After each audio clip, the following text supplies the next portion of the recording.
పోలవరం ఈ ఆంధ్రప్రదేశ్ రాష్ట్రాన్ని భవిష్యత్తులో కరువు రహిత రాష్ట్రంగా మార్చేటువంటి ప్రాజెక్టు. అటువంటి పోలవరం ప్రాజెక్టుని కూటమి ప్రభుత్వం అధికారంలోకి వచ్చిన తర్వాత ఇప్పటికే 3 సార్లు పోలవరాన్ని క్షేత్రస్థాయిలో పర్యటించి ఈరోజు మళ్ళీ 4వసారి ఈరోజు పోలవరం చంద్రబాబు నాయుడు గారు విచ్చేస్తూ ఉన్నారు. ఈ పోలవరం మీ అందరికీ తెలుసు, గత 5 సంవత్సరాల వైసీపీ పాలనలో ప్రశ్నార్థకం అయిపోయినటువంటి పరిస్థితి.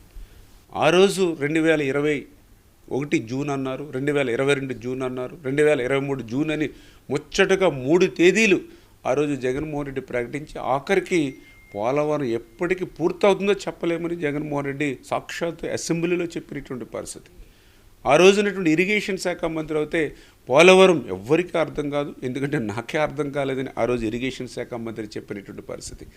అటువంటి విధ్వంసమైనటువంటి పోలవరం, అటువంటి ధ్వంసమైనటువంటి డయాఫ్రమ్ వాళ్ళని మళ్ళీ ఈరోజు కూటమి ప్రభుత్వ అధికారంలోకి వచ్చాక కేంద్రం యొక్క సాయంతో పట్టాలెక్కించి ఈరోజు 2027 డిసెంబర్ కల్లా పూర్తి చేయాలి పోలవరాన్ని, అవసరమైతే 2027 పుష్కరాలకైనా పూర్తి చేయాలని చంద్రబాబు నాయుడు గారి లక్ష్యం ఏదైతుందో దానికి అనుగుణంగా ఈరోజు పోలవరం పనులు జరుగుతూ ఉన్నాయి.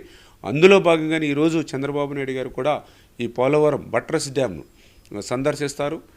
బట్రస్ డ్యామ్ అంటే ఏదైతే ఎగువ కాపర్ డ్యాము, మరి దాన్ని 3 ఇయర్స్ 4 ఇయర్స్ జనరల్గా దాన్ని పీరియడ్ ఉంటుంది. మరి కాలం ఎక్కువైంది కాబట్టి దాన్ని స్ట్రెంగ్తన్ చేయడం కోసం బట్రస్ డ్యాము 100% మేము పూర్తి చేయడం జరిగింది ఈ సంవత్సరన్నర కాలంలోనే. ఈ బట్రస్ డ్యామ్ స్ట్రెంగ్త్ ఉండడం వల్లే ఈరోజు అప్పర్ కాపర్ డ్యామ్ నుంచి వచ్చేటువంటి వాటర్ లీకేజ్ ఏదైతే ఉందో, సీపేజ్ ఏదైతే ఉందో దాన్ని అరికట్టగలిగాం. అందుకని వర్షాకాలంలో సైతం, వరదల సమయంలో సైతం డయాఫ్రమ్ వాల్ పనులు చేయగలిగామనంటే బట్రస్ డ్యామ్ను 100% ఈ ప్రభుత్వం పూర్తి చేయడం ద్వారా.